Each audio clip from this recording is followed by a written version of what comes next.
Assalamualaikum warahmatullahi wabarakatuh. Bismillah, alhamdulillah kita berjumpa lagi bersama saya Gibran Farm yang membidangi di breeding peternakan kambing unggulan, yaitu adalah salah satunya dari kambing Jawa Randu. Kita silakan sama Bur. Saya akan berbagi ilmu atau berpengalaman untuk membahas kali ini adalah masalah prolap. Kalau di daerah saya namanya broyongan, kambing yang bunting, keluar dalamnya seperti merah-merah itu yang besar. Nah, itu penyebabnya apa, terus penanganannya bagaimana, ini akan saya bahas di sini. Tapi sebelum saya bahas tentang masalah di bidang prolap itu, saya minta tolong sama dukungan teman-teman untuk subscribe di channel YouTube saya yang baru ini. Semoga nanti saya bisa berkelanjutan untuk berbagi ilmu di bidang kesehatan maupun di bidang peternakan, pakan, bibit, dan semuanya untuk masalah mengenai di bidang kambing. Prolap yaitu bisa terjadi dikarenakan ada beberapa faktor. Faktor utama adalah salah satunya perkawinan. Nah, itu yang menimbulkan nanti akan menjadi prolap ataupun broyongan itu dikarenakan biasanya perkawinan dini. Jadi ini nanti yang saya bahas, yang saya kerjakan ataupun yang ada di kandang saya. Jadi saya tidak mau membahas punya orang lain, yang ada di kandang saya, yang saya kerjakan. Lah itulah pengalaman yang saya dapat. Nah, itu nanti seandainya nanti teman-teman kurang berkenan ataupun istilahnya kurang cocok dengan pembahasan saya minta maaf yang sebesar-besarnya. Salah satunya ini saya jelaskan dulu kenapa kambing bisa terjadi prolap ataupun broyongan. Kalau bahasa di daerah saya ataupun bahasa Jawa itu broyongan. Salah satunya adalah perkawinan terlalu dini. Jadi kambing bunting ataupun mengawinkan kambing itu sebenarnya ada aturannya. Dalam arti ada aturannya, jangan mengawinkan kambing terlalu dini. Dalam arti terlalu dini belum masa usianya. Jadi biasanya kalau di kampung ataupun di luar sana, di peternak di luar sana, kambing itu kan dicampur laki sama betina, anakan sama induan, itu dicampur jadi satu. Biasanya masih muda sudah dikawinin. Kambing itu sebenarnya kan usia 6 bulan ataupun 7 bulan itu dijantanin dengan jantan itu sebenarnya kan sudah bisa bunting. Cuman kan itu nanti akibatnya akan menjadi berbahaya bagi kita sendiri. Salah satunya kebuntingan terlalu dini adalah penyebab prolap. Yang kedua, keguguran. Teman-teman semua, kalau nanti jenengan mau breeding ataupun meranaki kambing, salah satunya yang jenengan harus pahami adalah cara pengawinannya, sistem pengawinannya. Kalau menurut saya kambing yang bagus untuk dikawinkan ataupun darah itu kalau kita pakai umur 1 tahun. Tapi kalau kita pakai bobot 30 kilo, biar kita tidak menanggung risiko terlalu tinggi. Contoh seandainya, oh kambing saya kok baru 7 bulan sudah birahi, ya kita timbang dulu. Bobotnya sudah masuk belum, kita jantankan. Seandainya bobotnya sudah 30 kilo dalam kurun waktu 7 bulan, monggo silahkan, itu aman. Tapi kalau baru 7 bulan kok sudah birahi, tapi bobotnya kurang dari 30 kilo, ya kita jadikan usia 1 tahun. Itu untuk menghindari prolap ataupun broyongan, bahkan ataupun istilahnya keguguran. Jadi prolap, keguguran itu sebenarnya ada kaitannya. Salah satunya kalau kita di keguguran itu ada beberapa faktor yang menyebabkan kambing itu bisa keguguran.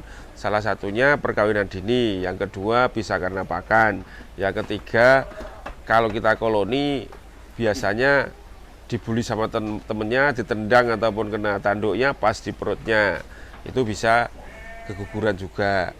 Dan kesehatan si induk, nutrisi, bahkan termasuknya nutrisi si induk itu juga bisa mengakibatkan nanti kurang nutrisi, itu keguguran juga bisa. Tapi kalau prolap itu beda. Kalau prolap itu perkawinan terlalu dini, dalam arti usia kandungannya itu belum siap untuk mengandung, otomatis dia akan menimbulkan prolap. Prolap itu bisa terjadi awal pertama bunting sama udah kebuntingan kedua kali. Nah, untuk cara mengatasinya, kalau di tempat saya itu saya pakai metode di kandang saya itu sudah saya praktekkan beberapa kali. Alhamdulillah itu bisa lulus sampai dia keluar anaknya. Untuk mengatasinya adalah salah satunya kalau sudah timbul keluar prolapnya itu kita siapkan es batu dulu. Setelah kita siapkan es batu, terus si keluaran bahan yang keluar dari perut kambing itu cuci dengan bersih. Jangan sampai ada kotoran tempel di situ. Nanti kita tempelin sama es batu. Kita tempel sama es batu sampai dia dingin lah. Katakanlah sudah nggak begitu terasa. Lah itu nanti kambing itu posisinya di kakinya belakang dinaikkan. Contohnya begini, Mas. Nah, kakinya belakang itu dinaikkan, berarti 2 orang dinaikkan seperti ini. Terus nanti yang merah-merah yang itu dimasukkan pelan-pelan, ditempel pakai es batu, dimasukkan gitu. Kalau sudah masuk belum gitu, nanti dia sudah mapan. Terus untuk menaruhnya, bikin tempat yang sekiranya kambing itu nungging tinggi di belakang. Tinggi di belakang. Jadi di sementara itu sekitar mungkin 10 hari sampai 1 bulan itu ditempatkan yang tinggi di belakang, berarti turun, posisinya nurun gini. Jadi kambing itu nanti tinggi di belakang, kandangnya itu lantainya dibikin turun di depan, tinggi di belakang, pendek di depan, nanti biar pantatnya itu nungging terus. Itu insya Allah nanti bisa pulih kembali.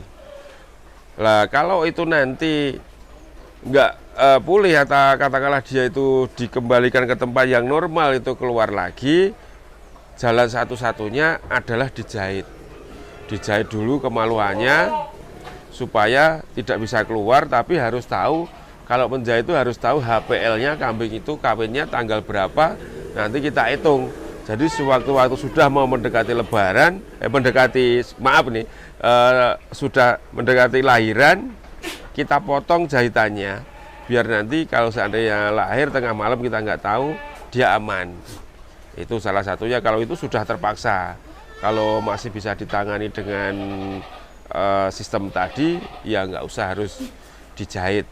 Tapi kalau sudah nggak bisa ditangani dengan itu, ya harus dijahit. Itu nanti kalau sudah keluar anaknya, dia itu akan pulih lagi, akan pulih sendiri lagi, tidak keluar lagi. Tapi saya menyarankan kalau sudah pulih, digemukkan lagi, dijual saja. Itu karena nanti kebuntingan yang berikutnya pasti akan juga timbul lagi seperti itu. Nah, ini sementara itu yang saya bagikan ke teman-teman. Nanti saya akan berbagi lagi dengan metode-metode yang lain ataupun penyakit-penyakit yang lain, penanganannya bagaimana. Insya Allah nanti kita akan ketemu lagi, kita berbagi lagi di situ. Sementara yang dari penjelasan saya dari prolap ataupun broyongan, dari situ seandainya nanti kurang jelas bisa nanti WA lewat di channel YouTube saya, itu ada nomor WA-nya. Nomor WA-nya 081329965079. Nanti kita bisa sharing di situ, berbagi ilmu di situ dengan saya gratis, tidak dipungut biaya. Mungkin dari saya sekian dulu, kita tutup. Akhirul kalam, wassalamualaikum warahmatullahi wabarakatuh.